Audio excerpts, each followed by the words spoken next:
রমজান মাসে দুপুর 12টায় আল্লাহর একটি খাস নাম যদি কেউ 7 বার পড়তে পারে, আমার আল্লাহ তার মনের সব আশা পূরণ করে দেবে ইনশাআল্লাহ। আল্লাহর কসম করে বলছি প্রিয় ভাইরা আমার, রমজান মাস এটি গুরুত্বপূর্ণ মাস, দোয়া কবুলের মাস। রমজান শাহরুর রমাদান, এই যে রমাদানে আল্লাযী উনজিলা ফিল কোরআন, আমার আল্লাহ কোরআন নাজিল করেছেন। সুবহানাল্লাহ, কোরআন নাজিলের মাস রমজান মাস।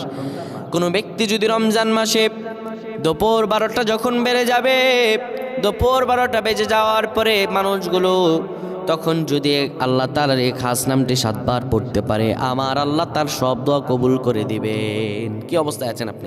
সন্তান কথা শুনছে না, বিদেশে যাচ্ছেন কিন্তু যেতে পারতেছেন না, কোনো আয় উন্নতি নেই, ইনকাম যা করেন তার চাইতে আরও বেশি খরচ হয়ে যায়, বিপদের পর বিপদ, আপনি বিপদ থেকে উঠতেই পারতেছেন না। এই আমলটা করেন, এই আমলটা করেন, আজকে আল্লাহ তাআলা আপনাকে ফলাফল দান করে দেবে ইনশাআল্লাহ। সপ্তাহখানেক আপনি ফলাফল পাবেন ইনশাআল্লাহ।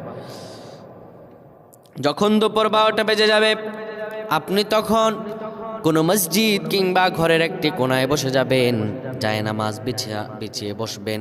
এরপরে আপনি 10 বার দুরূদ শরীফ পড়বেন। এরপরে আপনি 7 বার পড়বেন আর রহমান আর রহমান আর রহমান। এরপরে আবার 10 বার দুরূদ শরীফ পড়বেন, 3 বার ইখলাস পড়ে আল্লাহ তাআলার কাছে দোয়া করবেন।